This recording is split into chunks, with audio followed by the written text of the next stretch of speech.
Okay, we're now recording. This is first of its kind content, I guess, because I've never done this before. Yeah, same actually. Honestly, I dare to say no one in the synth community has ever done this before. It would actually, well, there's like one synth podcast, but I think that's the only one that's really something that's in this vein. Something that's like live reaction. There is like, there no are people that shade do like at the edited community, reactions. but like I understand why there's no such content like a lot because it requires work. Oh, it requires technological competence. Okay. Okay, enough making fun of 12-year-olds. Yeah. We're already alienating the audience, so I'll do a little introduction because I feel this video is gonna get like seen a bit more than some of my other videos.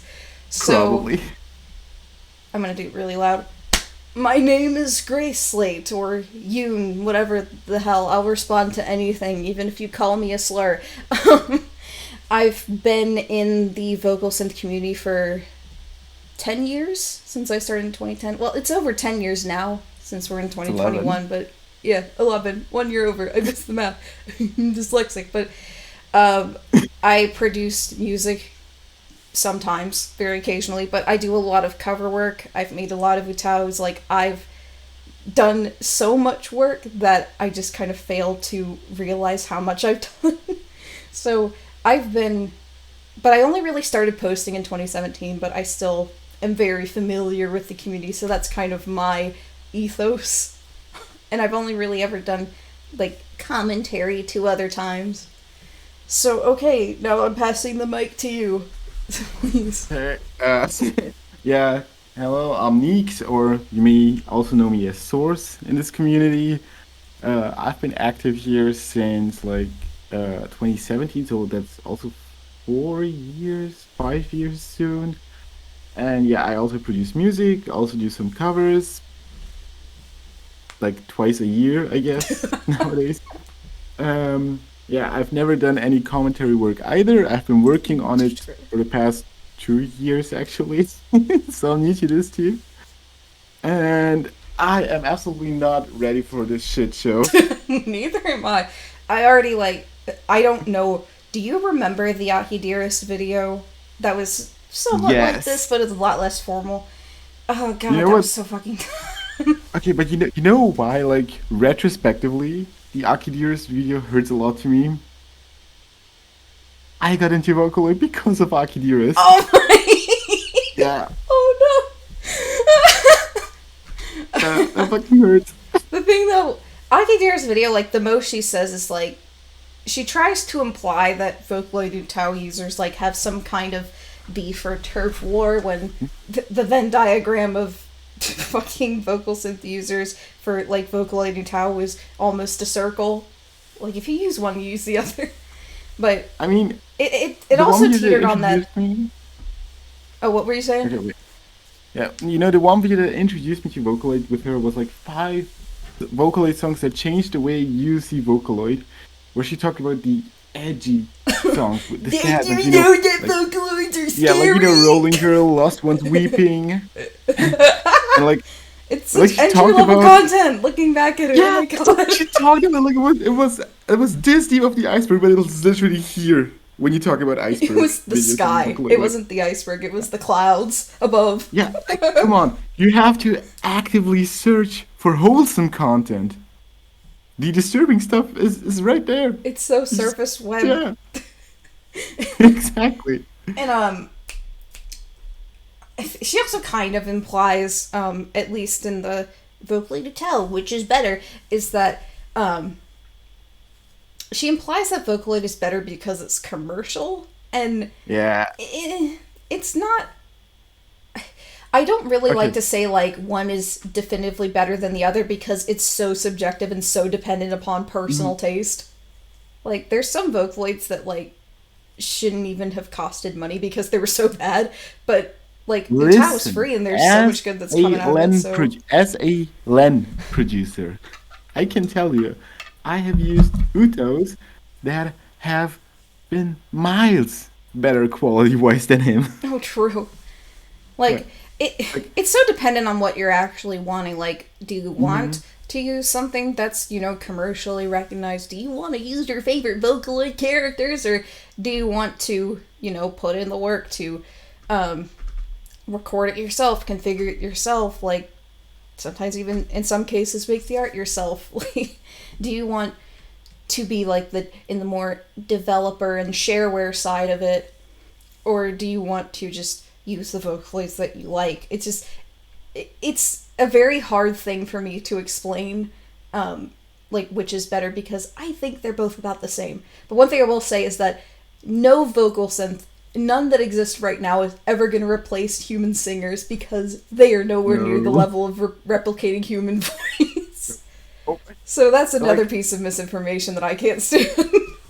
like, there's only one thing that I can agree about, like the UTAU versus Vocaloid discourse, which is like that at least Vocaloid has some sort of quality control, but like that's the only thing.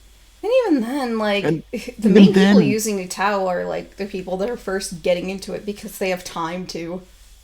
mhm, yeah, like also sure for every bad UTAU, you also have a Sonica, you also have a Len. Like there are plenty of bad Vocaloids out there too, so even that argument that I just said was the only one I kind of agree with even falls flat. Yeah, so. Yeah. But the reason that brings us together today is because we have another one of these outsider makes a shitty Vocaloid video Oh, without fucking consulting one. anybody in the community. They're like, I'll say, like, it would be hypocritical of me, like, in a real sense, to say, oh, if you're an outsider to the community, you can't make a video on it ever, because that's not true. But you have to put in a lot of research when it comes to talking about things like this. But this is just such a clickbaity, like, oh my god, isn't it so weird that people pay for voices? Isn't it, the vocal said this is so weird? Like, it's one Also, of not gonna lie, these. she missed she missed a good title because like if she had put it like virtual vocalist Vocaloids, then she would have had a great alliteration. Which shame on this. You know what? And speaking of the title pisses me off. So it's Virtual Vocalist, Hatsune Miku and Vocaloids, Prism of the Past.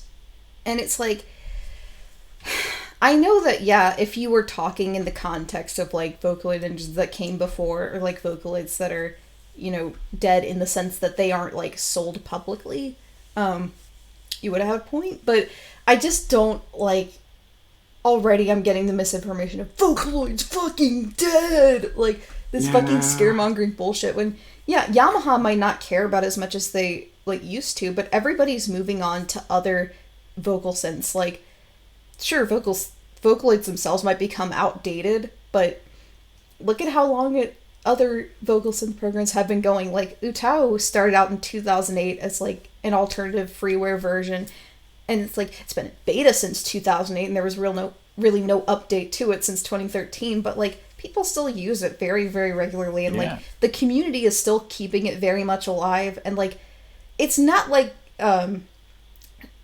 the more current Vocaloid software is dead in the water, abandonware, because you can still buy it. You can still buy it, like, either directly through Yamaha or through people that are, like, reselling their copies, which it's Also, isn't like even there a Chinese Vocaloid 5 in development now?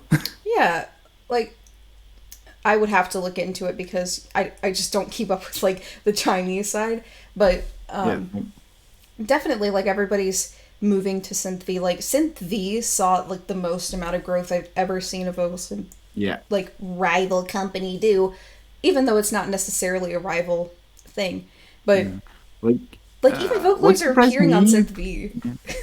Yeah, honestly, what surprised me the most about Synth V was when AHS jumped to Synth Oh, V. that was that was crazy. Like, Like, I saw yeah. my moment was kind of like, because I really like Flower, when Flower jumped to being on Synth V. I think it was, Oh my or god, no, yeah, CVO, Flower. not Synth V. Sorry, I Oh, misspoke. yeah. She's Wait, on is it CVO. Stevie or is it Chevio? Because I think I it's don't Chevio. I don't know. I've always said CVO with, like, an S Okay. sound, even though it's a C. But Yeah. Like, Mm. vocal synth is such a, like, rapidly evolving hobby, interest, industry, whatever you want to say Yeah. it is, depending on, you know, how involved you are with it. But it's just kind of slimy to say that, oh, Vocaloid's dead, oh, person of the past. So that's what I had to say about that. And then, okay, the like-dislike ratio fucking pisses me off because it should be more dislikes. In fact, we should It leave a should dislike! absolutely be more dislikes. Wait, we're gonna save it to the end before it gets Yeah. a dislike from me, and then we might read through some of the comments because Ooh. the comments are probably a bit. I won't want to say they're nastier towards Blair, but they're like, hey, you missed this, this is incorrect, this is.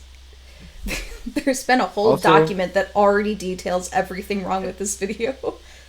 Also, didn't like Blair respond to every single criticism like in the worst way possible? Oh, that's another thing. There's some supplementary viewing that we might also do a live reaction to, but Truth Sleuth put together a video that compiled a lot of the tweets that she did, but she just kind of dug her heels in and like acted a fucking baby and was like, you don't get to tell me I'm wrong. And I'm like, well, we actually do in this case because you've represented the entire community in its software. Amazing! I love the truth sleuths. It's okay. Why does English have so many dumb sounds? Like, in case you don't know, viewers, I'm Austrian. English is not my first language, and I hate it. No, I mean, I come from the perspective of somebody who's dyslexic and naturally fumbles words. English is just like the equivalent of shooting it up in the bathroom when it comes to languages. Nothing makes Can you sense. like even? Can you like develop dyslexia? Because if you can, I'm pretty sure I'm starting to develop it even. I think it's one of those things that's there from birth. I'm no doctor. I'm no psychologist. But I kind of always had it, but I just didn't realize it because I could actually read and was good at reading and writing. Really? Like that's why I'm so confused now. Because like nowadays I'm like, what the fuck are words? Degenerative, like late stage dyslexia. Okay, so Okay. let's see. The last, well, I might have something else that I remember, but I just want to point out, okay, brief shout out to the Firefox, and I think it's on Chrome too, but the extension sponsor block. There's this one segment in the video that's highlighted green, letting me know there's a sponsor. And let me see, how long is it? It starts at like, let's see, it starts at 11 minutes in, and then it runs till 13 minutes. So it's literally a 2-minute ad, and I see it's for DoorDash. Dude. What the Oh fuck? come on, even that, like the worst I've seen for sponsor ads was 1 minute. Yeah, some people just drag their fucking sponsorships out, but sponsor block has made YouTube watchable again because it literally just skips over the sponsor, and if you use it in tandem with ad block, like, you have YouTube back again. But the reason that they point out a sponsor is not just to dunk on it, but also because sponsored content, if you don't know the YouTube metagame, sponsored videos are a lot harder to remove, so we couldn't like flag and remove this video for misinformation. We can only respond to it because getting sponsored content removed is a whole fucking thing. Like, and it would take Illuminaughtii or Blair. I'm gonna probably just refer to her as Blair if her name comes up. It would probably involve asking Blair to be on board with taking it down, which she's shown she's not. So, Yeah, like she's shown she's really mature for her age. What is she, like 34? oh gosh, she's too old to be doing this, honestly. She's way too. Honestly, like to react to criticism like this at that age. Yeah, so Like- I think, is that all that we had to say before we actually start watching this travesty? Because those were the only preemptive things that I could think to say, but everything else is just I going don't to be... think. I just talk. So the rest of this is just going to be a blind reaction. I did read the document once that details didn't. everything wrong, which we may refer back to after watching the video, but I want to go in like kind of as blindly as possible. Mhm. So I've forgotten most of it. That's great. Listen, when you said you were gonna make a video, and we agreed that I'm gonna be part of it. That's the minute I swore off to not watch anything about this video. Oh, I didn't even watch Truthful's video. Like, I've seen... I shouldn't say it so soon and, like, spoil the surprise, but, you know, I said that I knew of Illuminaughtii and her content and had actually, like, watched her before all this because I'm super into, like, the multi-level marketing scene, but after watching, like, Tipster's videos and a couple other videos that were made on her, I'm like, oh, she's actually that all the time. So, if we have time, we can look at that, but Tipster's videos are very long, like, and it's not because, like, he's trying to stretch it out for any ad revenue, like, don't get it twisted, like, he genuinely had so much to talk about because there's so much going on. Yeah, But- no, I relate to those videos a lot because, like, I watch a lot of drama channels, like The Right Opinion, Kappa Kaiju, those type of people. So I'm like used to long videos, and especially like, oh my god, The Right Opinion. Like, look at his fucking video on Nikokata Avocado. It's 4 It's like, hours. yeah. It's the most definitive thing. And Tiro did, like, for a time, he did kind of struggle with the balance of, like, including information and, like, you know, being the most efficient for time and, like, stretching it out. But that video, like, it deserved to be 4 hours long because Nick is still Yeah. so much. Yeah, honestly, it's Oh, also God. like last week he put out a video on Blair White, another Blair. Oh, yeah, it's always Like, the that Blairs. It's always the Blairs. Yeah, They're this it's generation's always the Karens. Except, I And think, like, isn't Illuminaughtii, but, like, older, she could still be in the Karen generation? she could totally be in the Karen generation. I mean, Blair Blair's White, something. she's also like, she's 27, so it's not Gen Z. But anyway, Fucking yeah, he also made millennials. he made a 3-hour video on her, and like, it actually justified being that long God, because yeah. She's It was doing really so much. good. She's It a was very really good. messy person. she's so messy, and like, oh my god, I'm like so ashamed that I watched her weekly. I did too. I fucking defended her, bro. Same, same, same. Okay, but like, the pipeline of watching Blair White videos and then realizing you're non-binary is real. That At was least in my fucking... case. Wow. Yeah. Okay. Okay, I think that's everything before we start watching the video, unless you could think of anything else, but I think we're good to go full screen and just subject Oh. ourselves to this torment. Let the shit show begin. Alright, well, okay. Let's make sure that that's Hello what it is. and welcome to Prison We of the also have Past, captions a on semi-weekly this. series about historical events, people, and situations, from the fascinating to the forgotten. I'm the boy. Illuminaughtii, and today we're going to talk about the history of voice banks, as well as get into the history I don't of even one of want the to most touch on famous the, voice like, banks out fan there, art section. I won't say Hatsune anything. Miku. Vocaloid software is meant to provide a virtual singer for provided music it. production, but are Uh-huh. these singers really able to emulate the emotion of a flesh and blood musician? No. Stop Nope. fucking saying that. That is. Oh my Oh, that pisses me off. We're not even half a minute into the video and she already starts off with that. She's just like, oh, can you... No! If you actually have spent any modicum of time with these softwares, you know that they're not meant to replace musicians. Fuck. And like, if you did any type of research, you would have known that we've established that these aren't even meant to replace musicians But- since 20 years. Like, this was, like, we came to that conclusion 20 years ago. It's like most of the people that are behind vocal synth technology will tell you, like, we just do it for the fun and because we can. Because Yeah, like Like- nowadays at least. Like, before it was meant, like, Vocaloids were meant to serve for demos for people who can't sing, like myself. And like, and the thing is,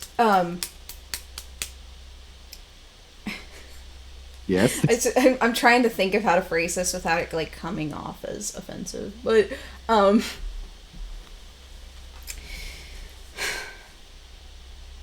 You trying not to be offensive?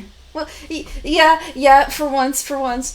But what I'm trying to say is that you should see the amount of work that it takes anyone to make a Vocaloid like sound very realistic, or even like an UTAU sound realistic, even any other vocal synth. Like, it takes literally so much work to get to the point where you could confuse it for human singing.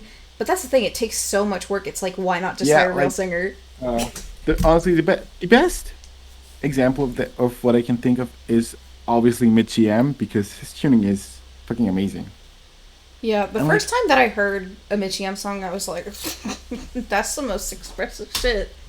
Yeah, and like, the thing is, he doesn't just work within Vocaloid, he tunes inside of Vocaloid and it also uses Melodyne, for example.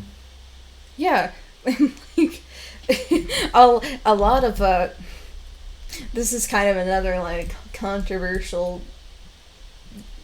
like, it verges into controversial waters, but a lot of, whenever you hear a Vocaloid that has very, like, human-like tuning, I don't want to say UTAU Human Project, because, bad blood, but to get, like, very human-like vocals, you're likely doing a lot of work in the DAW, and by the way, Vocaloid is not a DAW. I would also like to say that. You can mix in it, but why would you? Why would you? So much better is out there, but that's... We are not even 30 seconds and I'm already so fucking irritated, but let's go on. Or are they blooming within the industry because they're flawless? Shut up! Let's get right into it. Up!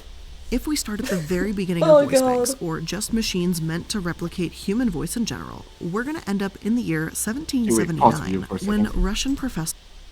Okay, but, like, why the fuck is she only referring to it as voice banks? Like, yes, the individual thing is the voice bank, but oh god, it kind of hurts when she just says voice banks all the time. You know what I mean? That's gonna be the tone of this entire video. It only gets worse. Like, listen, Hatsune Miku is not a voice bank. She's a Vocaloid. Hatsune Miku Solid is a voice bank. Hatsune Miku Dark is a voice bank. Yeah, like when I say UTAU voice bank, I'm usually talking about like one character, but like usually if we're talking about somebody like Miku, people will know that she's a Vocaloid even if they're not like in the know of the community. So, oh god. Honestly, even like I think the term Vocaloid is more widely known than voice bank. Yeah. What's a voice bank? Voice bank is kind of an insider term.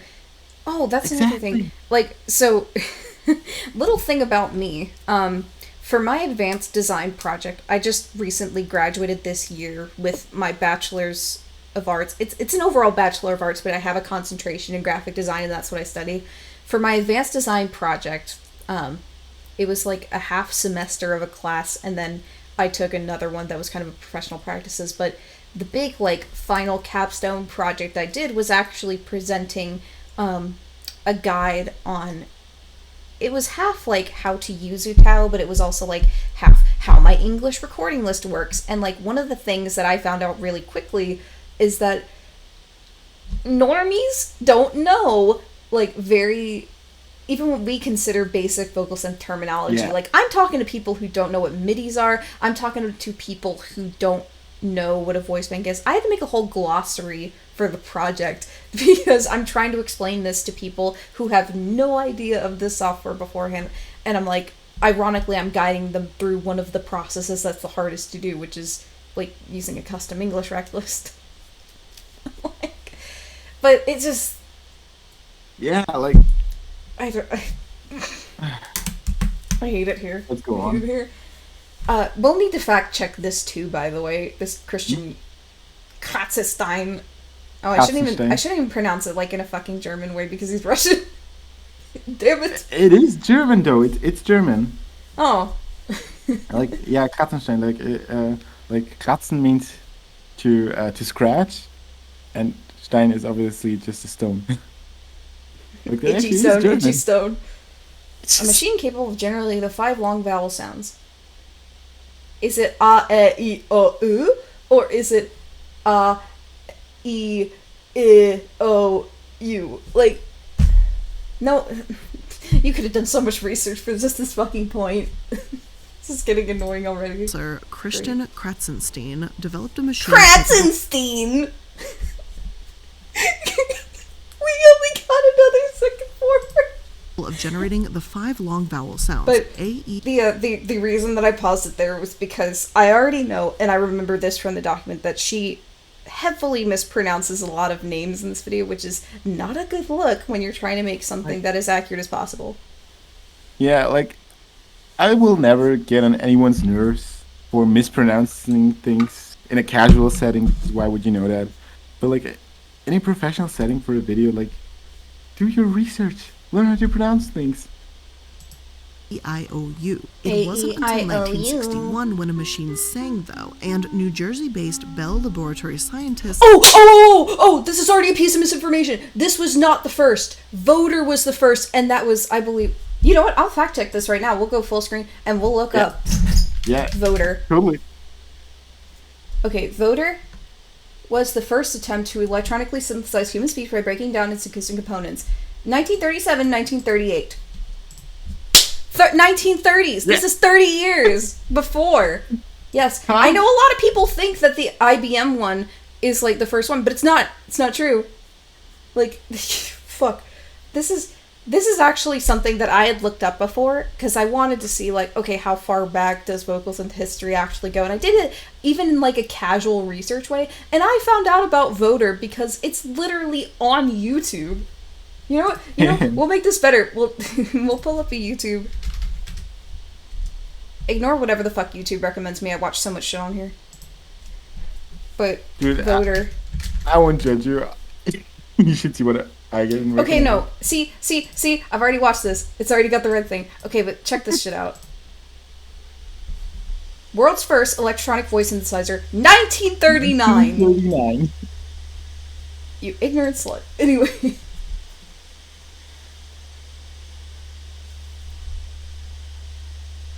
The composition. Okay, let me. Oh my god. To make a word, and by combining words, of course, we get a sentence. For example, Helen, will you have the voters say, "She saw me"? That sounded awfully flat. How about a little expression? Say the sentence in answer to these questions. Who saw you? She saw me.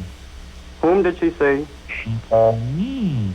Well, did she see you or hear you? She saw me. Now, so far, you have only heard the voter speak in one voice. But the voter has other voices which you can use. Let me skip to when Miss Harper. Where does it do the singing for you. part? Test your voice for. Okay, here. But watch this. Okay,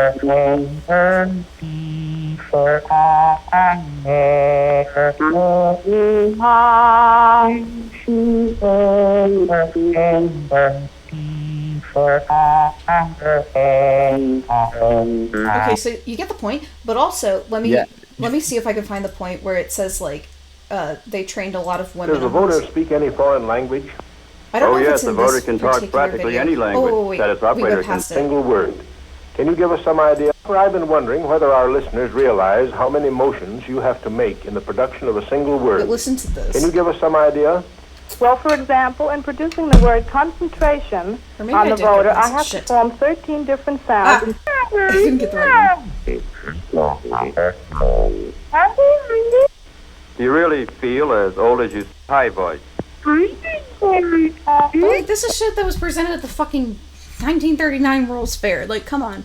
But there's a point, I don't know if it's in this video, so I might have just clicked the wrong video, but the point of trying to find the part about how many women they trained on it, a lot of the people that were trained to operate the voter were women, so it was a very, like, woman-fronted thing. But anyway, we've been replicating singing and speech since 1939, so this is already fucking... This is already misinformation. Had an IBM computer sing the song Daisy Bell, also known as Bicycle Built for Two. It sounds about as horrific as you would expect, like something from a sci-fi horror movie. Even so, that's like your not opinion, bad for a machine that's never had voice lessons, right? I would like to point out that HAL 9000 also sings this in 2001: A Space Odyssey. And speaking of sci-fi, the science fiction novelist Arthur C. One more thing, by the way.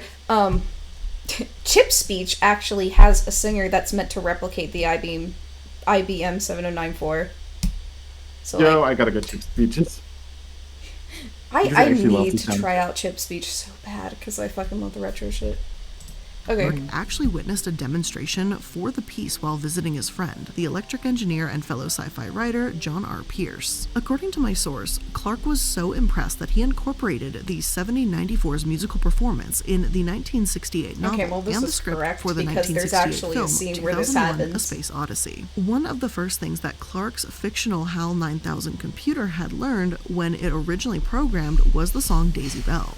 Near the end of the story, when the computer was being deactivated or put to sleep by astronaut Dave Bowman, it lost its mind and degenerated to singing Daisy Bell. Can we see the scene Years where this later, happens? around the late 90s, Jordi Bonata, a senior researcher at the music technology group at Pompeu Fabra University in Barcelona, began working on Project Elvis in a collaboration with Yamaha. The goal of Project Elvis was to make bad singers sound better in a karaoke booth. Not to pause it like so soon again, but wasn't Vocaloid originally called Daisy Project? I don't know if this is going to get mentioned, but I don't know. I feel like Daisy Project was the first name and not Project Elvis, because that's not familiar. I mean, yeah, like Project Elvis, that just doesn't sound familiar at all. Like, I remember it being called Daisy, and then they ran into some kind of copyright issue. I'll fact check this in the scripted video this is going into, but I feel like they changed it to Project Daisy and then changed it to Vocaloid pretty early on. Like, I don't think Project Elvis was ever a name.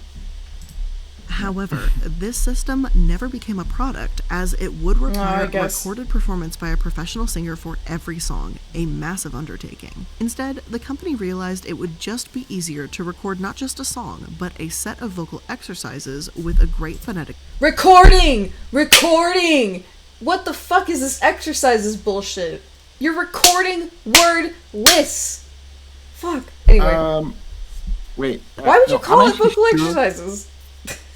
No, like... That's such a weird wording. I'm pretty sure, like, Vocaloid 1 actually wasn't based on voice recordings, like voice analysis. Like, I read that... I read it on the Vocaloid wiki, so... Oh yeah, the pinnacle of Vocaloid information. Yeah. But, like... I feel like she might not even be wrong on that. Like, vocal exercises sounds a bit weird. That's still so weird to use because she doesn't really distinguish that's... Like, even if that was used for Vocaloid 1, she doesn't make a good distinction that was only used for that program. She might go on to make that distinction, but knowing how this video has been received, I doubt that's gonna happen. But yeah, vocal exercises. I also, before I sing... I always sing yeah. Yeah, we do vocal warm-ups, but like, why would you... And from that, build a model capable of singing just about anything. Rather than correct existing singers, they could make the perfect vocalist. Why is she showing footage of VoiceRoid? Wait, no, let me back it up. I hate to like lose progress, but she literally... Look, this is... Doesn't it say fucking VoiceRoid in that screenshot? Rather than correct existing... I swear to God it said VoiceRoid somewhere in the there. Perfect vocalist. VoiceRoid is a completely different thing. With that in mind, we agreed with Yamaha to start a new research project aimed at creating a singing synthesizer. That's when I met Hideki Kimochi the first time. Hideki Kimochi is known as the father of Vocaloid. It's 7 years after joining Yamaha in 1993, he found himself a part of this joint venture with singing synthesizer Are we going to technology. talk about how Vocaloid 1 in was... Barcelona, the team had a few starting points to go from, most notably the Elvis Project. One challenge was how to process and transform singer recordings so that it would result in a performance of a given song, sounding as natural as possible and providing the feeling of a continuous flow, Bonata says. The second challenge was how to process and transform the singer recordings so that it would result in a performance of a given song sounding as natural as possible and providing the feeling of continuous flow. With that purpose, we devised a novel voice model which allowed us to transform vocal timbres in a natural manner. Even though Vocaloid 1 and Vocaloid 2 vocals are so choppy on the vowels. In 2002, the prototype was officially named Vocaloid, and as a code name, they called it Daisy. Here's a fucking Although Daisy rough project. singing or rougher voices isn't really possible for a program as it's harder to detect pitch. Fucking false! By the way, UTAU can fucking do it. Me and Clad fucking do it. Like, we've recorded fucking Screaming Banks, and it's like, the verdict's in. You can make rough sounding vocals, like, with the right resampler. Sure, a Vocaloid may never come out and have rough samples, but, like, literally Vocaloid 3's gimmick was growl. Like, No, it was Vocaloid 4. Was it Vocaloid 4? I felt like Vocaloid 3 had It was some gimmick. 4. Vocaloid 3 had I feel like new languages, right. Vocaloid 3's gimmick was Spanish, Korean, and Chinese. Okay, then 4 it was 4 that was the cross growl. instances and growl. That was that. I remember that being like the big gimmick thing. Also triphones. Triphones was also Oh yeah, here. a gimmick. It's harder to detect pitches that way. Shut your whore mouth. Anyway, we're moving Just on. that way, the Vocaloid program could truly sing. Users could write lyrics, adjust various No aspects way! of lyrics like pitch and how syllables were delivered, and go from there. All the team had to do now was figure out how to sell it. You're Sure, missing they could quite have a made a bit. voice library, but the variety would be limited. Instead, Yamaha decided to license Wait, the hold on. technology Back to up. third. What the fuck did you just say to me? Sure, they could have made a voice library, but the variety would Did be she limited. just say they could have made a voice library? Like, What does that mean, Blair? What does that Blair? mean? It's almost like the term voice library comes from the Japanese fandom and is interchangeable with the word voice bank. Literally, almost. like Something it's, you wouldn't know if you've done some research. it's the same thing. Like whenever I write about UTAU in like a very kind of academic way, one thing I learned to do is rotate names for like voice banks, UTAUs, voice libraries.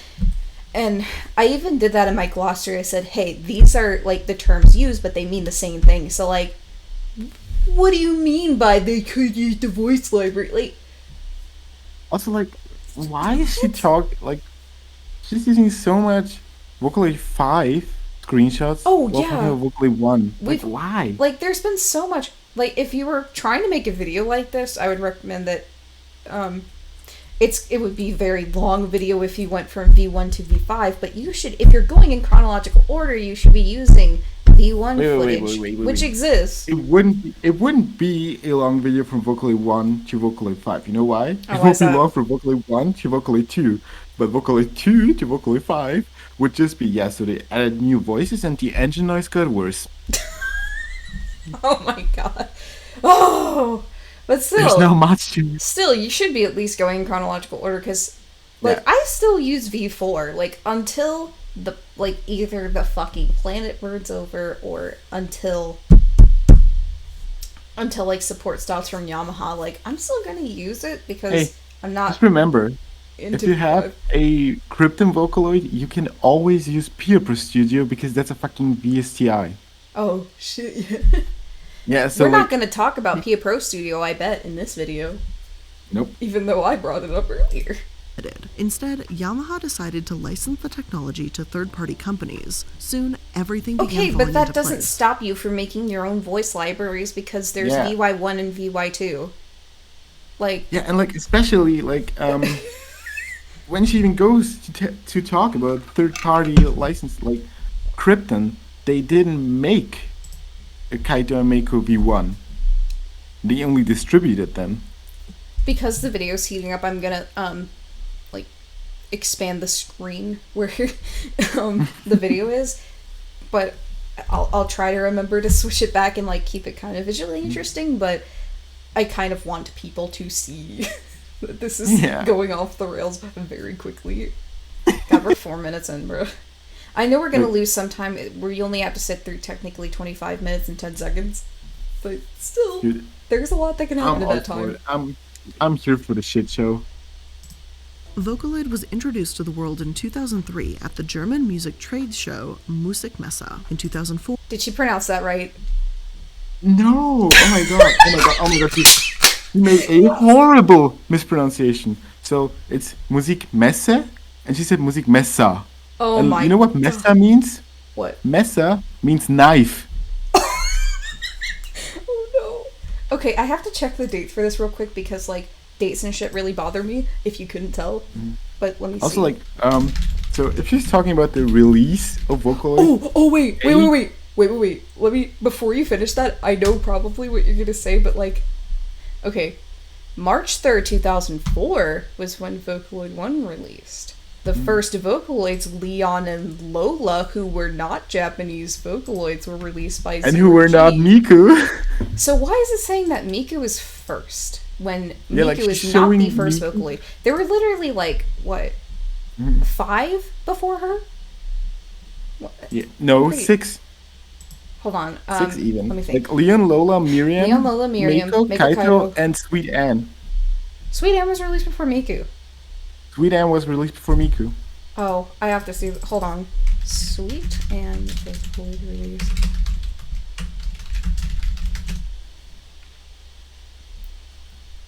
Two home ons. Oh shit! Yeah. June 29, 2007. First Vocaloid from company Power FX. Okay. But, like, I also have read that Leon and Lola are not mentioned. Neither is Kaito. I think she doesn't mention Kaito at all. I read that Kaito was mentioned. None of the V1s mentioned. Okay. Or Vocaloid 1 became available to the public when British company Zero G purchased a license and released Leon and Lola. Oh, right, I guess they packaging are mentioned, features but... close-up on pictures of lips and some text, seemingly making it difficult for people to actually connect to these so-called singers. Why is that such a bad thing? Like, also, like, why did she use an MMD video where Leon is white? She used white. She showed us white Leon. Oh my god. That's okay, at this point you gotta insert. At this point you gotta insert the meme where it's like, "Why are you white?" white. But oh my god, you can't just ask people why they're white. The whole, like, the thing where some of the Vocaloids, like, don't have, like, a character mascot, that didn't really start being big until, I guess, Kaito Mako-ish? Like... Mako. Yeah, because character mascots just weren't, like, thought of as a concept when it came to Vocaloid, because... I mean... They wanted it to be up to interpretation, but also it was a lot of, like, it was kind of like protecting identity, you know? Like, they didn't want to use and also, like, real faces until, like, it was aimed at professional musicians who usually wouldn't care about avatars. So, I don't know why she's bringing up, like, oh, why are we making so-called singers? Like, shut up. Shut the hell up. Have some imagination. Sales were sluggish, poor even. One company, Krypton, designed a character named Meiko and stuck her on the front. Meiko? Meiko. Okay. This is her Vocaloid 3 art. This is not her... It literally says V3. This is not her first art. In fact, let me see. She released with Vocaloid 1. Vocaloid 1 Mako art. I didn't want to say 2. Yeah. Let me see. Vocaloid 1 Mako box art. No, it's the third picture, yeah. Yeah, she did not look like this in fucking... Was she released 2007 too? Or before? No, she was released earlier. Mako Vocaloid release. All this fact checking. November 5th, 2004. First vocal synthesizer developed by Krypton Future Media. First, by the way. But better point that out. Oh my god. I need to close the VODER tab. I don't need it anymore. She did not look like this in 2004. However, anyway. Meiko certainly did better than her Leon and Lola counterparts, experiencing Stop the most showing that success MMD of video. releases. Stop. Yet it was Vocaloid 2 and Krypton's second design that took the world. Krypton's second design. This is getting into Miku is the first Vocaloid territory. By storm. And oh, by the way, she hasn't mentioned Miriam like once. Yeah. Also, like, they took the world by storm. Okay, like, if you were to say took Japan by storm, fine, but, like... Yeah, Miku's big in Japan, but overseas, no one knows what the fuck a Vocaloid led is. to none other than Hatsune Miku herself. Now, Vocaloid 2 changed things up a bit. Vocaloid 1 had only been based on analytics of a human voice, whereas Vocaloid 2 sampled actual human voices. This is something that greatly interested Wataru Sasaki, the importer of sound devices at Krypton. No, he not only designed the voice of... Like, I mentioned that earlier when she was, like, about the vocal exercises things, like... Yeah, true. We can come back to that later. Hatsune Miku, but recruited Saki Fujita, an anime voice actress, to have her voice samples create Miku in the first place. According to Sasaki, he did offer 10 singers with cute voices the role, but he... This was a mistake, because now the anime Ugu voice is so fucking saturated. And now Saki Fujita has never been let out of Krypton's basement. She's in the cage. Still chained up there. I so wish that Vocaloid did not have the like anime thing reputation, especially like the like fucking mezzo soprano cute anime girls, because I want more Tonios and I want more Big Owls. I just want more male voices in general. Yeah, same. Fuck. Also, best Miku voice thing is solid. Having their original voice altered. That's why he chose a voice actress instead, as he believed they, and Saki, could better understand the concept of playing this anime character singer. In August 2007, Hatsune Miku officially arrived in stores. She was again, this is a V3 thing. On the fucking box art. It's on the... You can see it. How do you not catch this? This is not her V2 box art. Even though she showed the K image, but like, oh my god. And as an android diva from a futuristic time where songs are lost, customers were almost immediately drawn to Hatsune Miku. Stores were they really? Even sold out of the software. According to my source, one of the reasons for this, according to my source, which I pulled out of my ass, is because Miku was a blank canvas. She was 16, just... Dude, she brings up the blank canvas thing, like, almost in the same breath as she says, well, why couldn't I connect with these other faceless character voices? Yeah. Also, like, do you not hear yourself?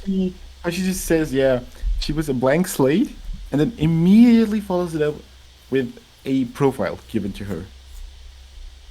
Like she was a blank slate, but she was also 16. Like, I get the whole thing about Vocaloids is that they're, for the most part, one of the delineations between Vocaloid and UTAU is that Vocaloids, generally speaking, most of them, some of them do, most of them don't. A lot of them don't have like any kind of set backstories. Like they might have a mascot and appearance, but you're basically meant to implement them in as many genres and shit possible that you can. And UTAUs like are mostly focused on like character creation because these are coming from the people like in the fandom, so to speak. But like, let's forget, if you remember her, like Mei Saime, she kind of didn't get successful because she posed as this really professional type of person, like, and she presented her UTAU like in a really professional way that was very Vocaloid-esque. And I was in like several servers with her for a time, and she would copy paste the same message, and all she did was self-promote. And like it's like, can't you just have a little bit of fun with it? Can't you just interact with everybody more? Like, no one really thinks of UTAU as like commercially, and we're gonna get to UTAU in this video, and it's a bad ride. I've seen the clip. Also, do you like UTAU and commercial? Like, yeah, sure, I could do that. You've seen my art. Not to like laugh at you, but I'm just laughing at people like thinking that UTAU commercial stuff is common when it is not. Like, no. I've seen people like do commercial licenses for their banks, but that's very few and far between. But and one more thing I'll point out before resuming. Oh my god, wait, I just realized I made a joke about using Sora commercially, like because of what I usually commission for him. I literally use Sora like commercially. You can buy a song with Sora online. Yo. I'm down. I'm down. But I also want to point out, like, she's perfect. She was 16. I hate that Krypton gave their characters set ages because everybody in the West fights over, well, you can't make me do that, and you can't make me do that. And it's like, age is also up to interpretation, so long as, like, the voice actor and the team behind it were, like, adults. Like, the only things I'd say... The only things that I would say, like, you absolutely, like, under zero circumstances can make suggestive work is, like, the ones that were voiced by actual children, like Yuki and Oliver.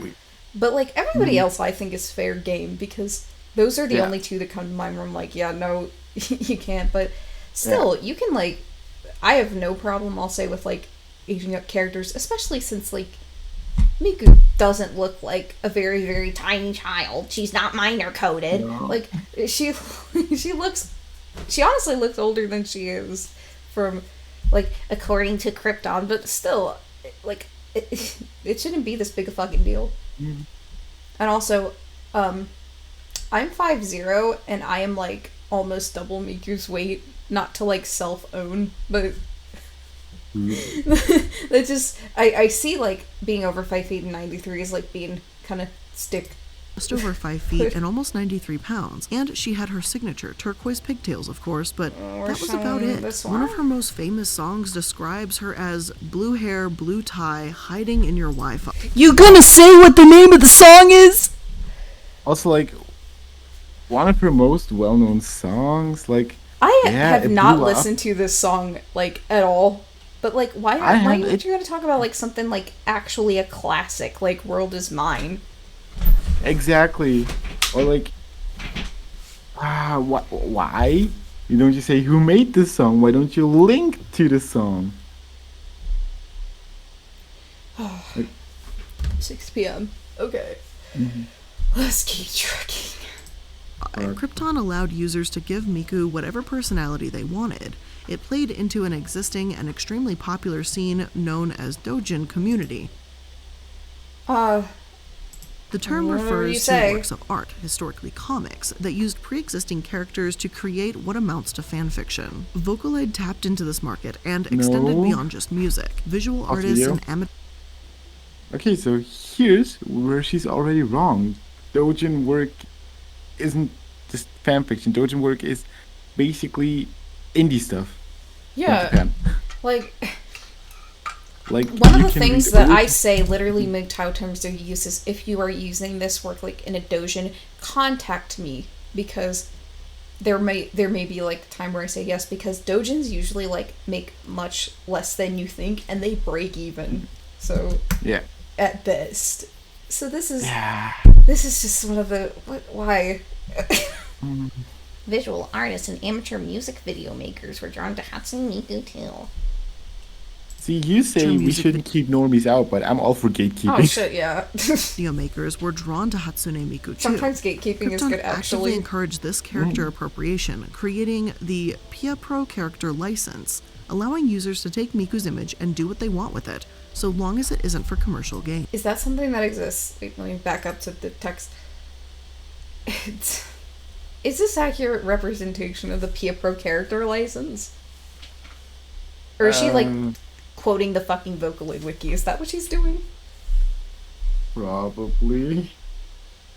Like, I have never heard of this. I'm like, what is this being pulled from? I've never heard of this. Same, and like I own Miku. I have my own copy of her V4, so this was not. And like me too. Like, I have a lot of her V3 voice banks. I think I have. Mm-hmm. I want to say I just have her V4 English, but Miku is like. My also an ironic opinion is that I don't really enjoy Miku as much as everybody else seems to. She's just not my type. Like, I mean, I also mainly enjoy her solid voice bank. It's pretty good, but the others. By the way, her V3 English was really bad. Yeah, like, her V4 English is it's better, like a step up, but still not good. But then again, that's just Krypton's, like, they don't know how to make English voices if their life depended on it. Okay, so I will look into this definitely, because I don't know what this is about. If I remember correctly, like, every Krypton character has this license where, like, you're commercially you can do whatever you want with them, as long as it really doesn't use their image in, like, a merchandise kind of way. Like, you can't make your own plushies and sell them. Yeah. You know, it has to be, like... It has to be something that doesn't... I would say infringes on the copyright too much, or something that, you know, paints the company a bad light. But, like, somebody selling, like, Miku pins is not gonna get anybody, like, breaking down their door. But yeah, that so long as it isn't for commercial gain. Naturally, there are some that interpret Miku differently because of this. Some men sexualize her, which is just, creepy. Shut the fuck up. Shut the fuck up. Shut the fuck up. We have already been over the fucking ages up for interpretation shit. Shut your goddamn mouth. Okay, but you know what annoys me the most about this? She's not some users, not some people. No, some men. It's always the men's fault because I'm Blair and I hate men. Wham, wham, wham, blah. Like, oh my god, like if she looked inside the vocal synth community for only just like a tiny fragment, she would see that it's just a base of horny gays. Yeah, I don't know why the fuck she's saying this. I think I know what the next point is going to be, and I'm going to get more mad. 16 years old. One of my sources explains that the popularity of fictional characters like Miku could be due to the idealized female in Japan. The what? The fuck are you talking about? I swear to God, I do this movie comic. This is meek, young, innocent, vaginal. Oh, I'm sorry, it reads virginal. Why the fuck is virginal a word? Because it looks so close to vaginal. Oh my god. Oh my god. Meek? This is, okay. There's so many problems with this. I genuinely don't know where to begin, but like the first thing I'll say, like jumping into a random point, is that this is so fucking weirdly infantilizing of Japanese people. Yeah. And like this just assumes the culture so much. I can't stand it. It's borderline racist, honestly. This is... You know what? I would call this racist. Like, I wouldn't call it, like, overtly, but I would say, like, this is kind of weird. Honestly, like, this is generally something young, innocent, I've noticed, all the things especially lately, with the whole pro-ship debate. Like, so many people are just fine with being racist towards Japanese people. Oh, God, yeah. People will say, like, oh, we need to, like, look out for the children and, like, we need to be woke, and then they will like just straight up harass Asian people. Like, the more like pure uwu kind of person that you try to be, the more that you're hiding something. Like, I would sooner hang out with the fucking pedo incest shippers.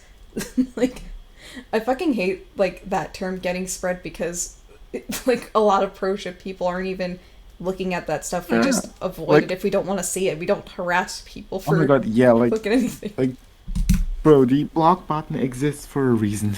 Yeah, bro. Like, there's nothing to gain from just harassing somebody that makes content that you don't like. Because it's icky. For someone that wanted it. Not to mention, it's not as if she could ever betray you. Even Miku Hatsune is the ultimate waifu. Let's go. Oh no. Oh no, the caption. Oh no, even some of the most Vocaloid... Oh my fucking god. Here we go. Vocaloid producers sexualized her, like in later song Sweet Devil, where Miku is sexually active, asking the listeners, am I showing too much cleavage?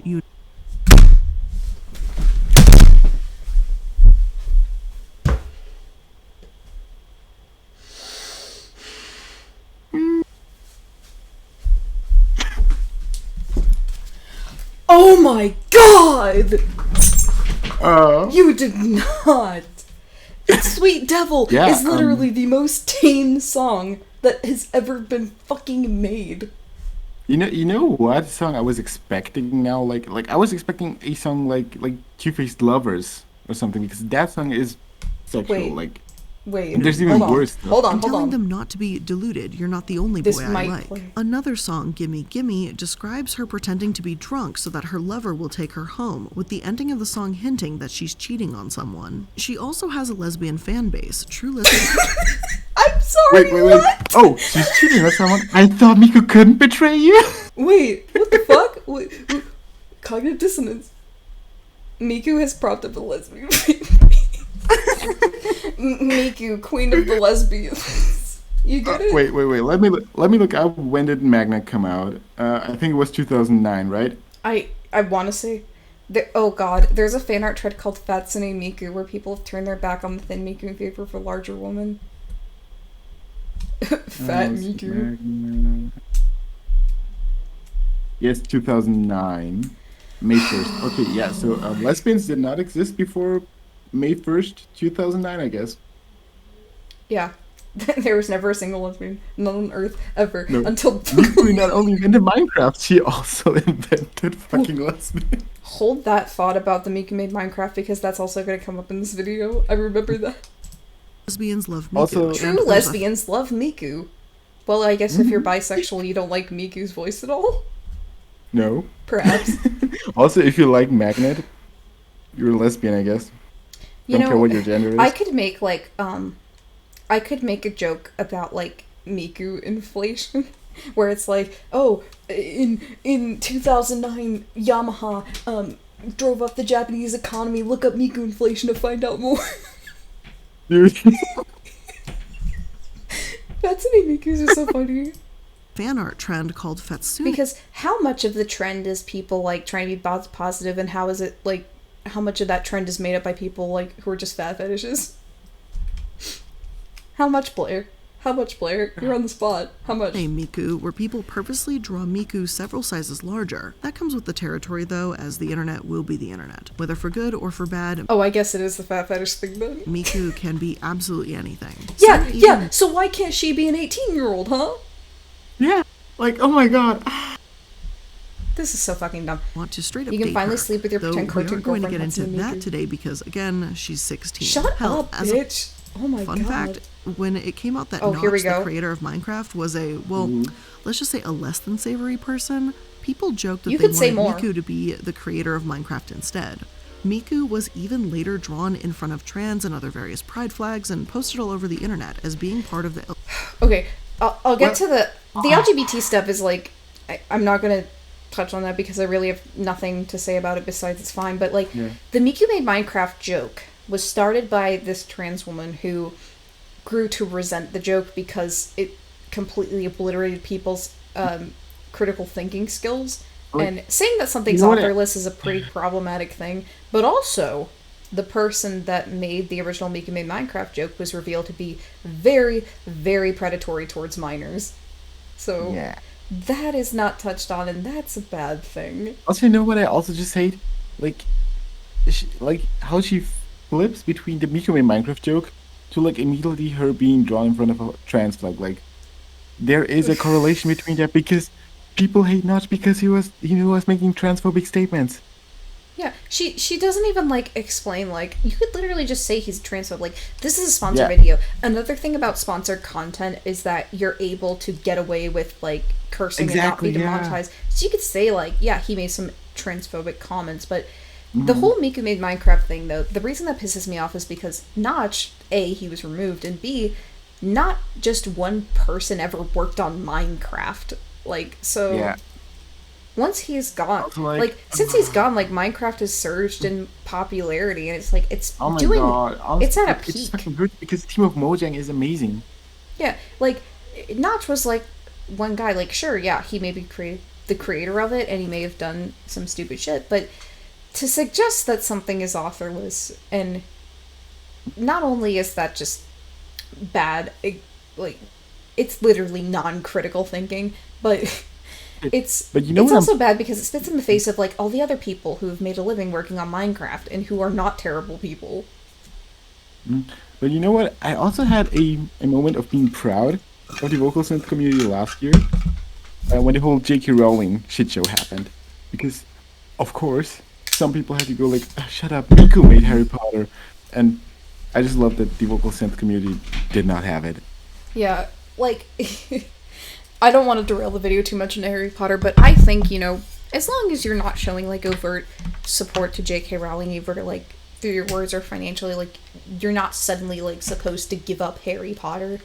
Because, like, I grew up with Harry Potter. I always hated that mindset because, like, I grew up with it. It's a major part of my interest, actually. I just never talked about it. It was, like, such a major part of my childhood, but the verdict of most trans people is, like, you know, you're not a bad person if you like it or post about it. The only thing that would make you bad is if you agree with J.K. Rowling 100%.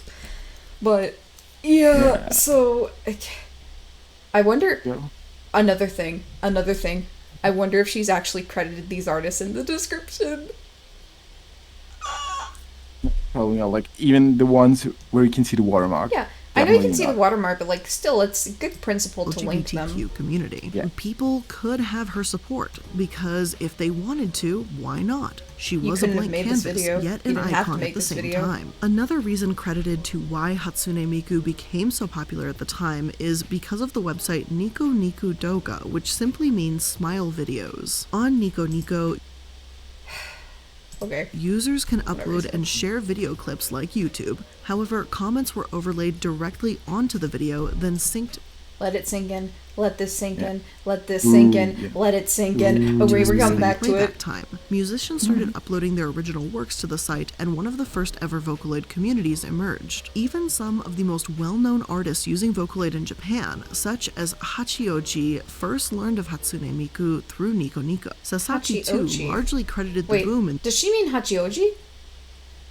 Yeah, I think so. Oh, that's not good, this industry baby. to What is he Nico doing? Nico, saying that people felt free to publish their own songs like a diary. After all, while otaku culture was starting to take off stateside, streaming sites like Nico Nico and YouTube were still in their infancy without the oversaturation and strict policies that content creators face today. Her songs were readily available and quickly eaten up, and in a relatively short amount of time, Hatsune became a trailblazer. By September 2007, almost 3,000 copies of the Hatsune Miku software were sold. For reference, one of my Japanese sources at the time wrote that software such as this typically sells around 200 to 300 pieces, and it's considered to be a big hit if 1,000 copies sell. Hatsune Miku was reaching impossibly high numbers, and it's clear that Sasaki made the right decision going in this anime-style direction. Hatsune Miku's voice fit in incredibly well with electronic music.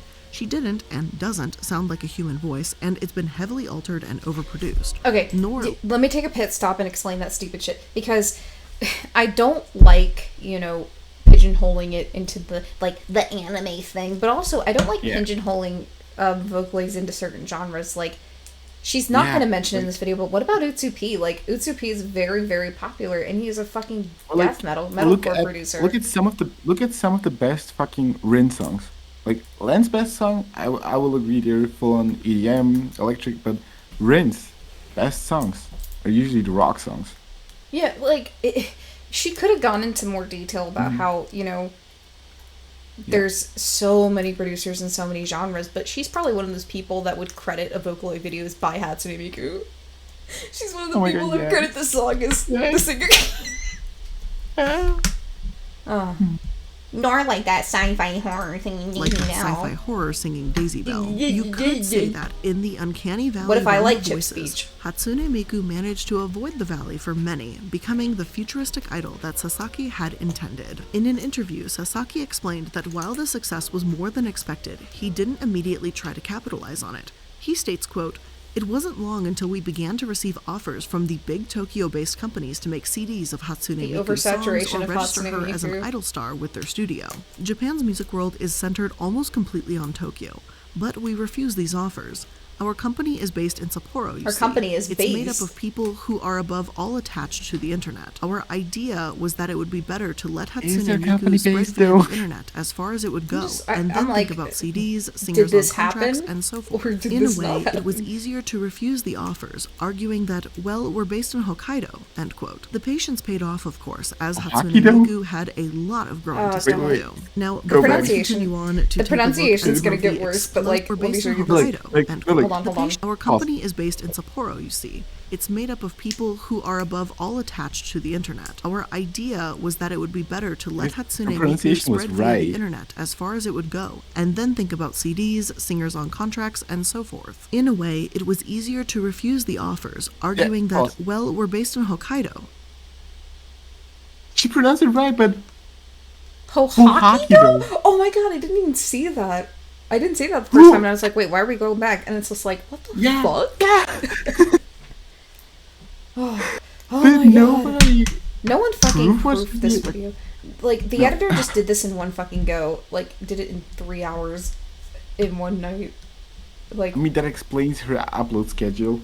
Yeah. End quote. The patience paid off, of course, as Hatsune Miku had a lot of growing to still do. Now, before we continue on to take a look at some of the explosive growth that Hatsune Miku would face through the internet, let's take a quick moment to thank today's sponsor. No. We skip. Suck my dick. By July of welcome to our 2008, the sponsor. Hatsune Miku software was selling about 300 copies a week, with over 40,000 sold by that point. The second character is released by Kagamine Krypton Kagamine Rin Len, released Oh God, in here we December go. 2007, and they also did an Vocaloid 4 box art! Why? Why does this keep happening? Oh god, yeah. That's why I think my Wi-Fi is bad, because it's a bit lagging right now. Oh. No. Yeah, not too bad. I'm so irritated every time I see incorrect box art for the time period. Hey. I need to see if I have any food up here, because I'm like hungry, but oh. Also, you know, she'll be talking about Rin and Len now. She's stepping on your Len, territory. She's stepping on your territory. You gotta put her back in her place. I'm gonna try to eat these Reese's quietly, but no promises, because movie candy's always loud. But God, I wish I had Reese's just now that you mentioned them. Fucking good as shit. Oh well. I love anything with incredibly peanut butter. well, selling about 20,000 units. Even though her songs were sometimes criticized for not being soulful in the way a person's song would be. What? Weird flex, but okay. Yeah. I don't know, Rin, like... When I first found Rin, I actually started liking her more than Miku, because she actually sounded like she had more emotion, even in the early days. I mean, many still enjoyed the electronic music, and even the merchandise. Music retailers like Tower Records Japan opened up sections devoted to Vocaloid music in their stores. What's up, and the convenience store chain Family Mart ran multiple campaigns. Due to popular demand, Hatsune had her first on-stage debut in August 2009. A compilation featuring her voice, Exit Tunes Presents Vocal Genesis featured Hatsune Miku, became the first Vocaloid album to top the charts when it debuted in What charts? May 2010. Also, Hatsune's voice was also used on the original version of the Nyan Cat song, which was the Nyan Cat song. Also, okay, she just said that she was basically having her first concert. She did not explain how they do it. She did not say anything about the hologram. Oh, She did not say anything about the live band. She should probably have gone into more detail about, like, how Miku concerts actually are set up and work, but, Dude, when I first learned about Miku concerts, I was just fucking confused, like, what? Huh?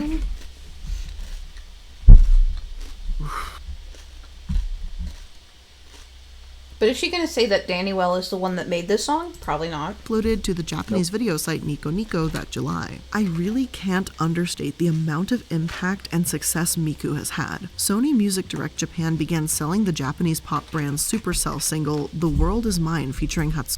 Okay, so she complains about the over-sexualization of Hatsune Miku and then puts this image in. Fuck off. Hatsune Miku on Apple iTunes American Store in 2011. And she's like, this is World Is Mine, but she's not talking about, like, who actually It became made it. Amazon's 56th best-selling MP3 in the international category in the United States. The car maker Toyota used the song for an online American commercial too, further spreading Miku into the West. Anime Expo also announced that Hatsune Miku would perform a concert at their event that year in LA as well. Of Can we course, talk at about this how the point, concerts anime are such done? as Cowboy Bebop had become incredibly popular in the States, so anime fans on the hunt for content would have been receptive to someone like Hatsune Miku. Aside from growth in terms of money and sales, though, Hatsune Miku had a massive cultural impact as well. The Japan Times wrote in 2007 that despite Hatsune Miku's software being only 10 years old, her ascendant... Guys, she's only 10 years old! Guys! Wait. Not legal, not legal. In 2007?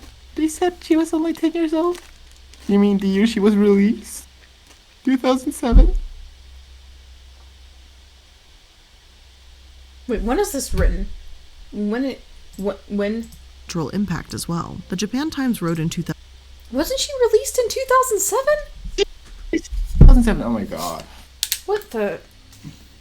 Blair. Okay, I need to think about this for a second. You really included the line that Miku is 10 years old in the same year that she was released. Blair, are the Japan Times time travelers now? I guess. Shit. Either that or somebody did not, 2007 that like, despite proofread the Hatsune script. Miku's software being only 10 years old, her ascendance in Japan predicted the direction that a lot of music would go.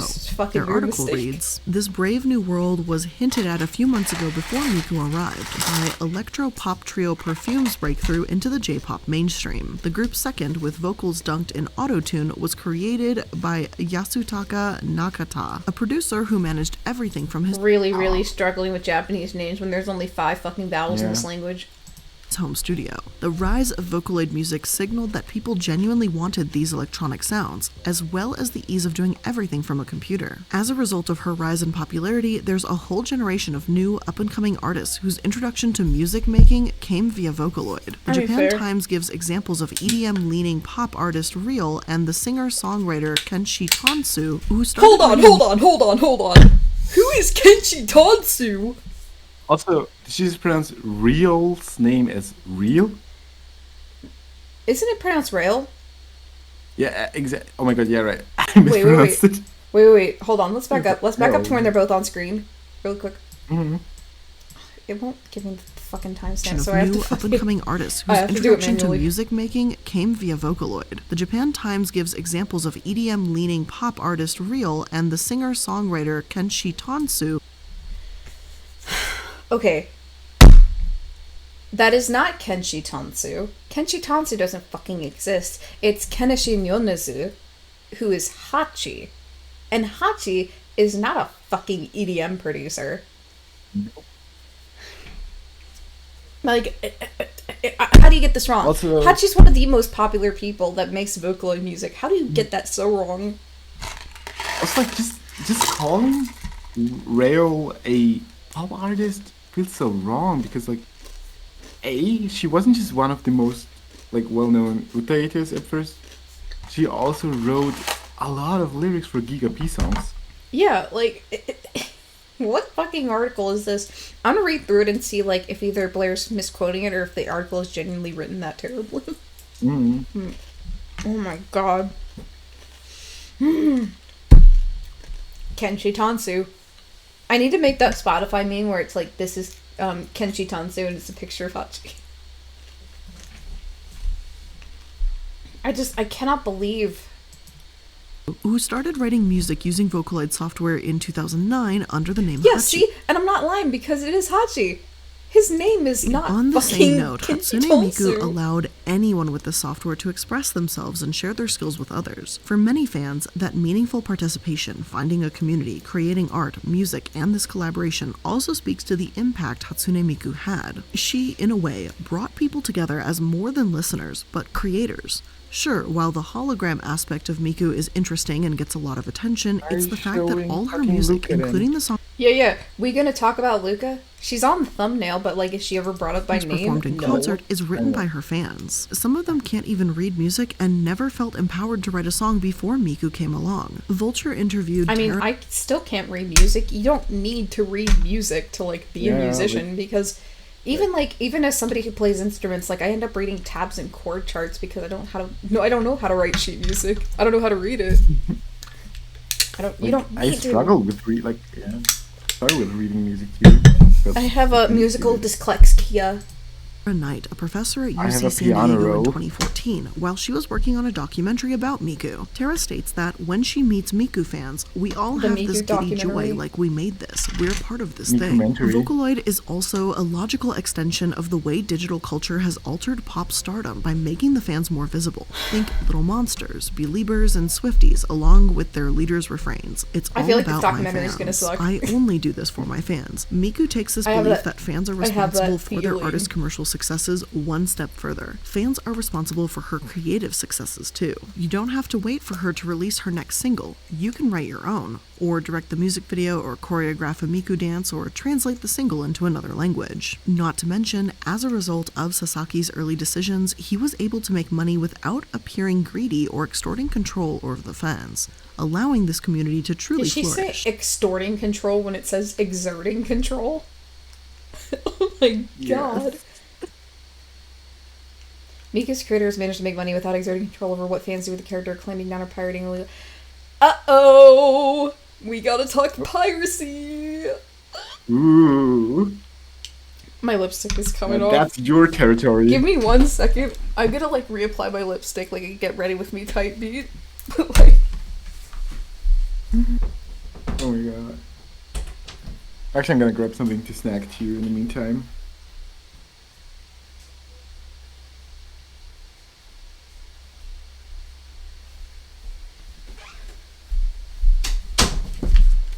Alright, so when it comes to piracy, I have so much to say, because... Ooh, it's your fucking territory. God. We should call up Miku for this. Oh shit, yeah. Let's call the homie. But, oh shit. I'll have to hold it. So, yeah. Makeup doesn't stay on. At least lipstick doesn't stay on when we eat something. Okay. So... There's so much to say about piracy, and I'm trying to condense it down into, like, a very quick segment. I have 2 different half-hour videos debunking somebody defending piracy, as well as, you know, just other weird fucking shit. But the thing about Vocaloid piracy is that it does not work in the same way as, like, pirating a AAA game. Like, pirating a fucking Blizzard game. Because like, she says that Miku is very popular, but when you get down to the people that are actually, like, buying the software and are making the music and making the content, you're talking about a very, very niche group of people. You're talking about a very, very niche thing. Now, the thing about Yamaha is that Yamaha is not just for Vocaloid. Yamaha is a company that produces a lot of other stuff. Like, I can just even point to the keyboard in my mom's basement right now. That I've had, like, since I was a little kid. Like, that's from Yamaha. So, like, you to make bikes, Yamaha makes, like, fucking motorcycles, too. Like, they do everything. They got everything. Fucking... But the thing is, their, like, Vocaloid department is, like, very, very, very, very small. Like, if it's not making them money, which happens when you pirate it, like, they have no problem getting rid of it. Like... A lot of its third-party companies and distributors will go out of business if people pirate their, like, products enough. Like, the one big example I have of that is Vocaloid Yamaha 2, or VY2, or Yuma, whatever you want to call them. I just call them Yuma for the sake of brevity. And because saying VY1 is hard. But Yuma, he was pirated so badly. Like, the level of piracy that happened to him was so bad. The most pirated one. Well, yeah. He's probably the most pirated one in history that we have documentation for. He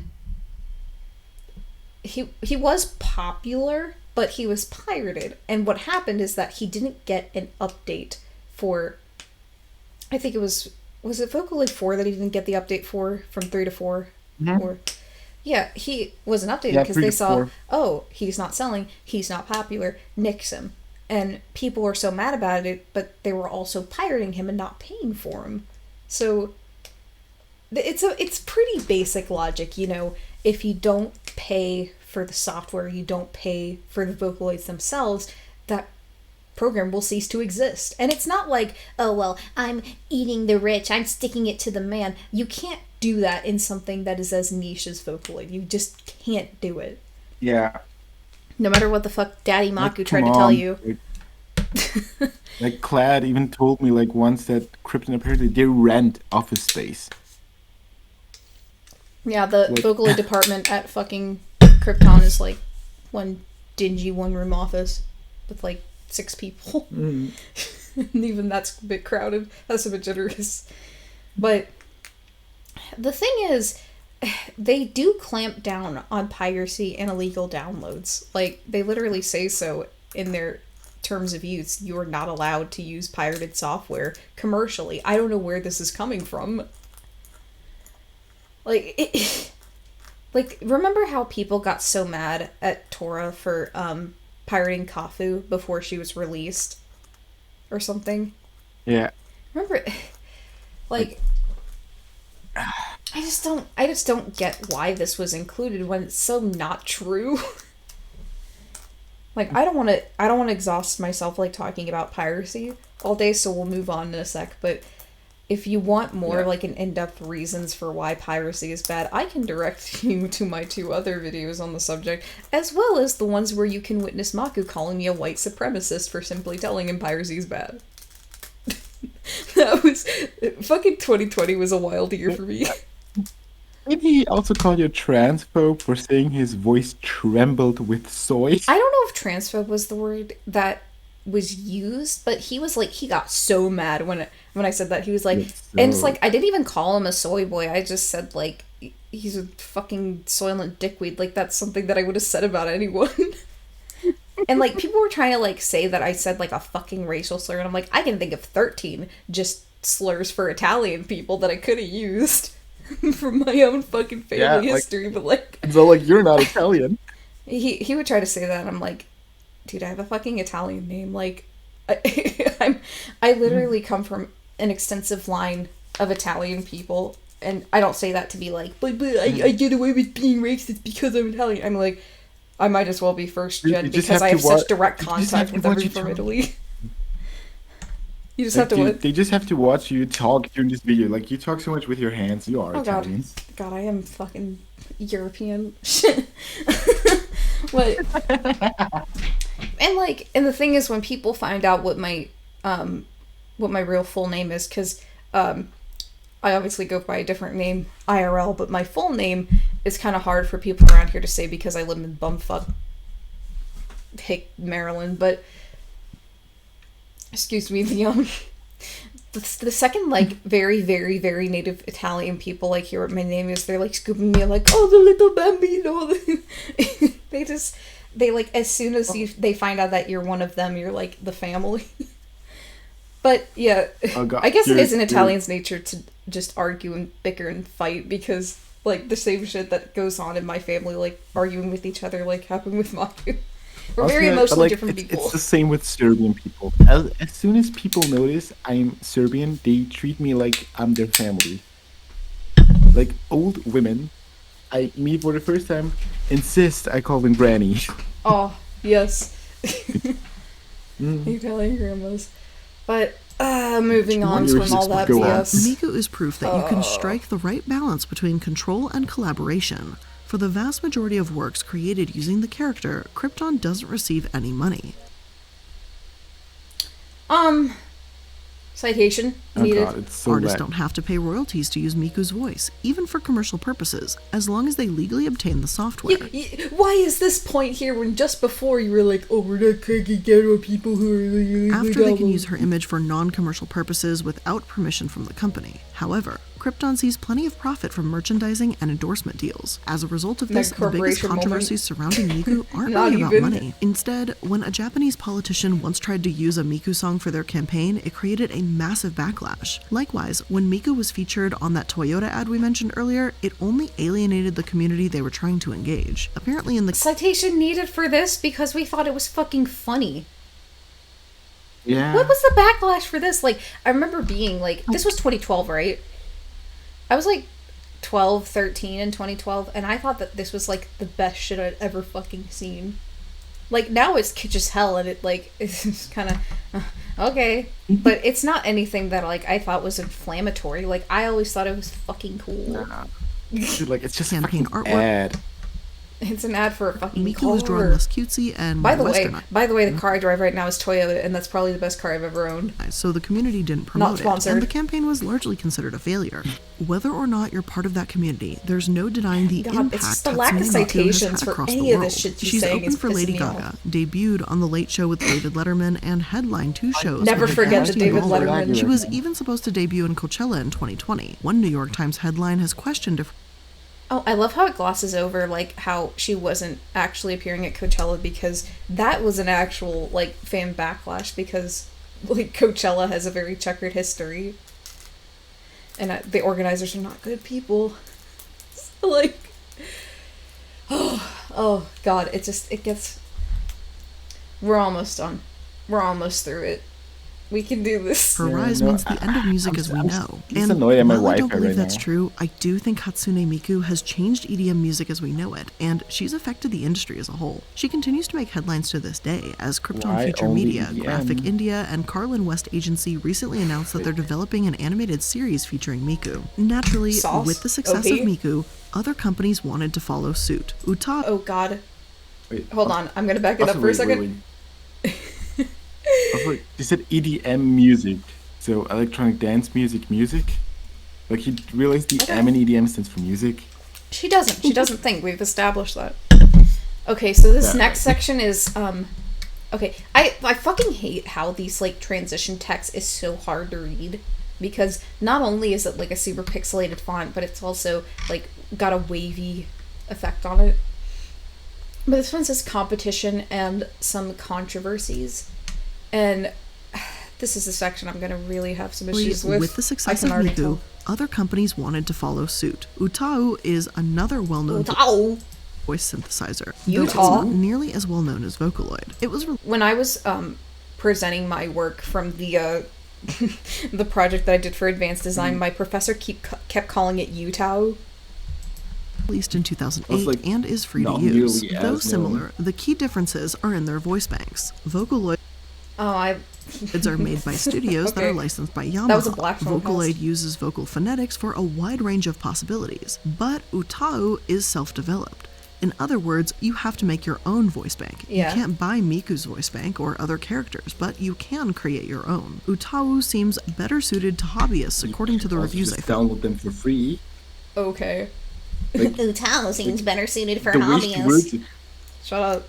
that's like the way she words it, like as if you have to make your own voice bank. Like You You can don't have to download buy other Miku. people's Vocaloids, like can just not yeah. Vocaloids, UTAUs. Fuck me, I can't Vocaloids. speak. No, well, you can download other people's Vocaloids, but you can download other people's UTAUs like for free. Like there's like Yeah. UTAUs that are commercial that you can buy, like, but that's very very like in a small minority of them. Like, it's so much Yeah, more like, common to download given somebody how else's many- bank before like- making yours. Like, I think that's what I Given how did. many UTAUs there exist, like commercial UTAUs, I think make up less than 1%. Yeah, UTAUs. like given how many UTAUs there is, exist. and you could find it in UTAU for pretty much any occasion if you wanted to. Mhm. Swear to God. Anyway. And as UTAU progressed, UTAU. I wonder if this person like gave Blair permission to use this footage of them. Probably not. better and better UTABloids appeared. Tabloids. Tabloids?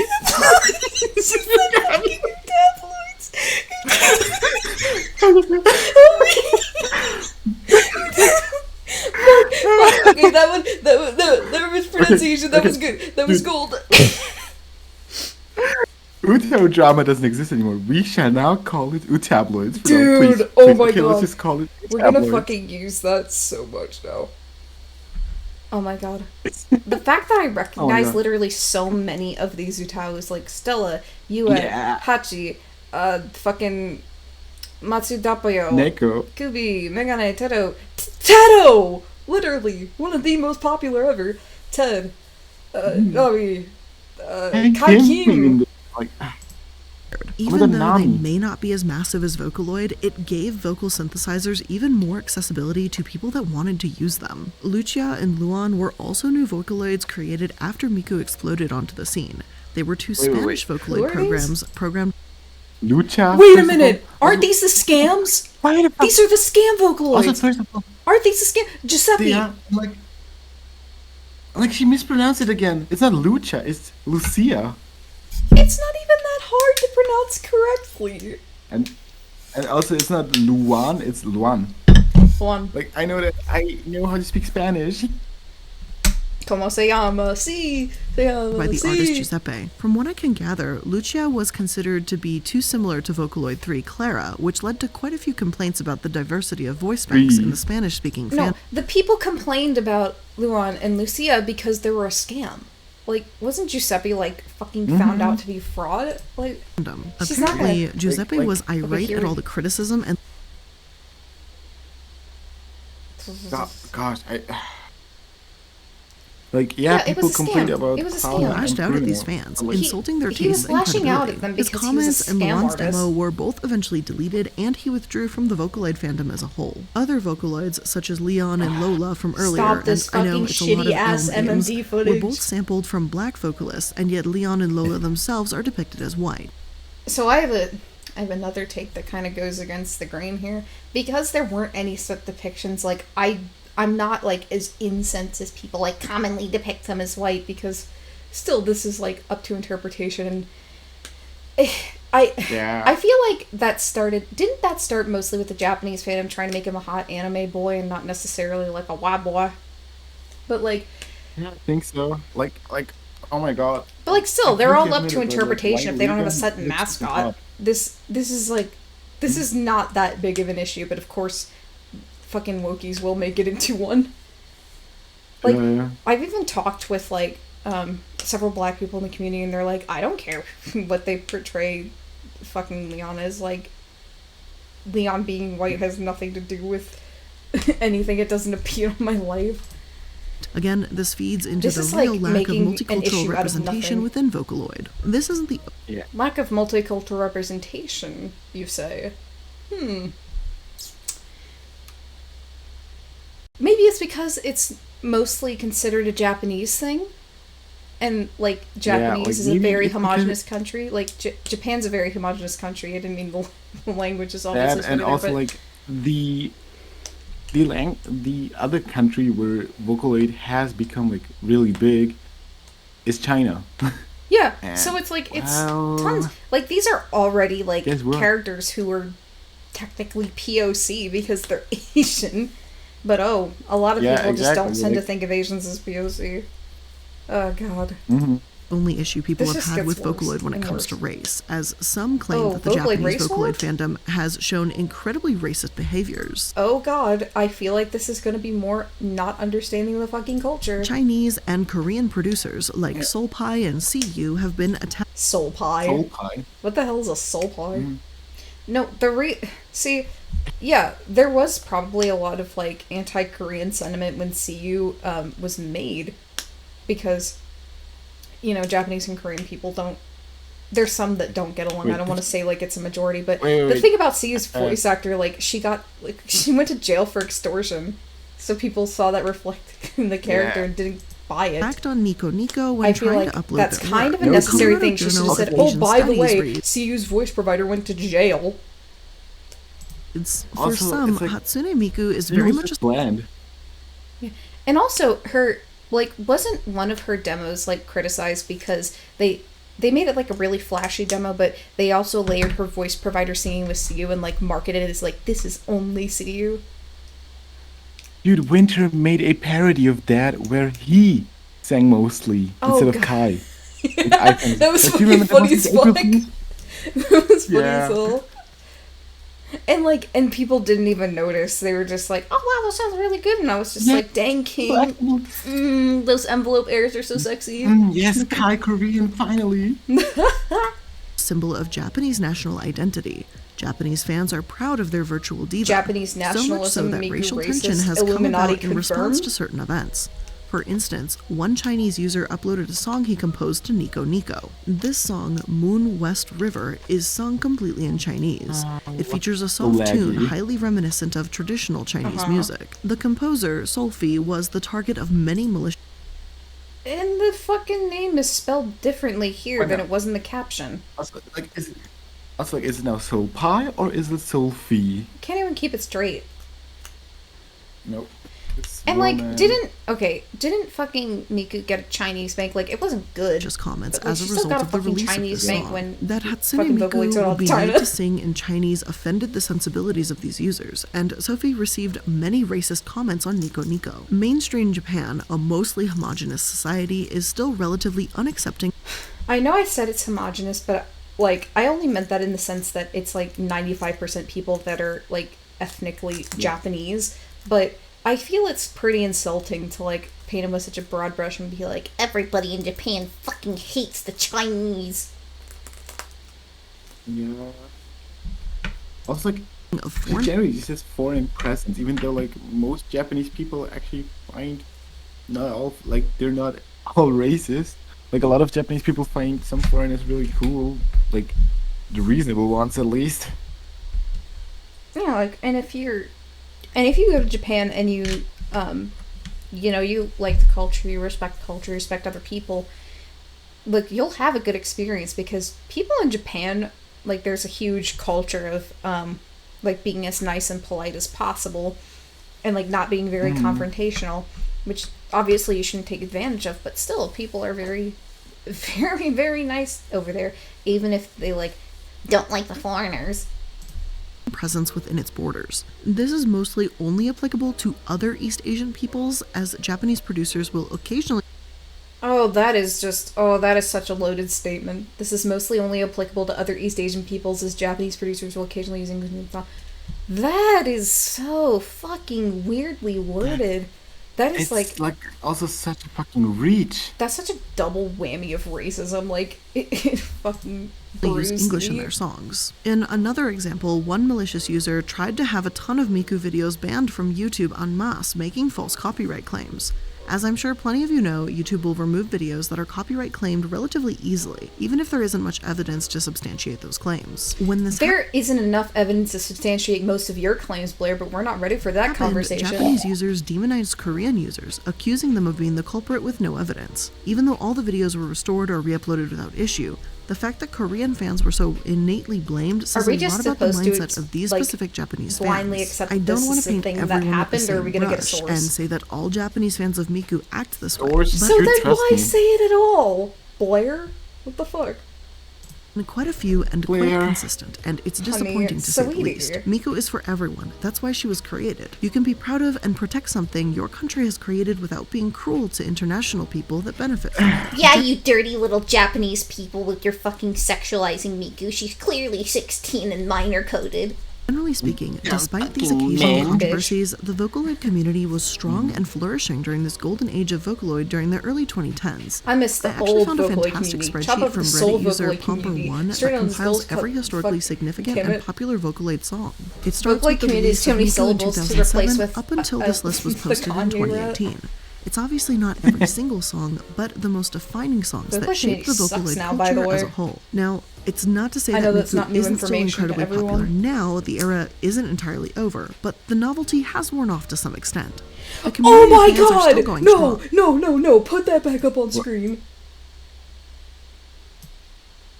Angel?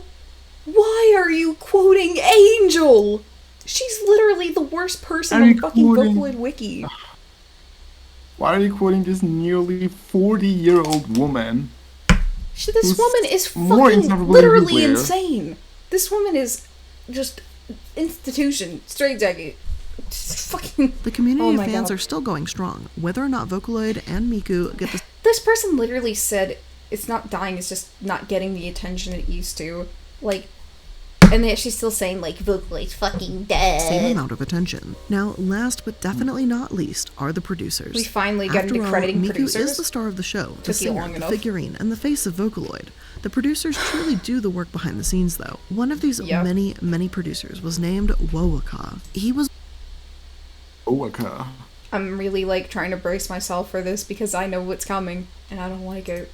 One of the founders of Ballroom Record Label. Oh, and I saw somebody else point this out, that this name is actually wrong. It's supposed to be Balloon. Founded in 2011. It's not Ballroom. His songs were some of the most popular. The song Front and Back Lovers got over 700,000. When has it ever been called this? Like, Two-Faced Lovers is the most accurate and accepted. Yeah. Fucking. Oh, my video's gonna buffer. It's Sweet. Ura Omote Lovers. And it literally says Love and Lovers, which is kind of like the direct translation, but like the translation that makes the most amount of sense is, of course, Two-Faced Lovers. I've never heard it called Front and Back Lovers. Plays when Miku was still new. In a 2000. Also, she's not gonna cover the theme of that song at all because it disrupts her point, I guess. When Ura Omote Lovers is pretty clearly about like teen pregnancy and abortion. Like it's a pretty like dark song when you get over how fast it is. But even then, being fast is kind of the point. Of an interview, Wowaka said that he owed Miku for him getting into music. I heard the theme for the Miku anniversary compilation is gratitude, but personally, I made a song themed around love, Wowaka said. It's a bit embarrassing to say, but this is the first song I've ever made in my life themed around love. I never gave it a second of thought 10 years ago as I posted songs, but no matter how you look at it, Hatsune Miku is the one who got me to start music. Miku is sort of like a mother figure to me. Yet, despite Wowaka's legacy as a talented Vocaloid producer, some have wondered if Wowaka actually did want more from the Vocaloid community. In 2011, Wowaka wrote the song Unhappy Refrain before taking a break from the community. Then, his song Unknown Mother Goose, released in 2017, was his last release before passing away from acute heart failure. In the English She's gonna have some fucking dog shit take about Unhappy Refrain, isn't she? Yeah, also that was like misinformation because it wasn't a break from Vocaloid. It was basically his goodbye song to the fandom, because if you look at the lyrics and some of the PVs that were made, it's literally about him being unhappy with the Vocaloid fandom, not crediting their producers. Yeah, that would be a thing to bring up, wouldn't it, Blair? Hint, hint, nudge, nudge. Yeah. Like, I remember in one of the PVs, there's this... Miku is literally presented as a demon, basically, that takes over. And there's a file that's like my song, and then changes to Miku's song. Like, it's pretty clear what the song is about, kind of. Like, where he even... And, like she's not really talking about, like... She's also not talking about how, like, he was involved in the band Hitorie. Like, I thought that would be more of a thing that you would talk about, considering this article credits him as Hitorie vocalist. I was like, wasn't Hitorie, like, very involved in making Unknown Mother Goose, even? I think so. And, like... Translation of the song, it reads, it's not all like the feelings people and she's have... like, she's phrasing it as, like, oh, he gave up on music entirely. Like, he went and joined a band. Like, fucking UTAU has a band. Ignored will now live on. As for you, tell me what you would want differently. Honestly, can you see me through the screen? One thing that she's not really touching on is how, like, prevalent making theories about Vocaloid songs are, and, like, injecting your own meaning onto them, because a lot of, especially Japanese songs, that were made with Vocaloid, and some in general, are very, like, they're very intentionally vague, and they have a lot of double meaning, so, like, picking them apart was a whole thing. Some have speculated that Wowaka wanted people to see him as a musician, not just Miku. This, too, has been a consistent problem within the community. Oh, adding Angel again. Oh, yeah. Also, literally just what I said. I would also like to see what she's responding to, because I bet Angel said some fuck shit.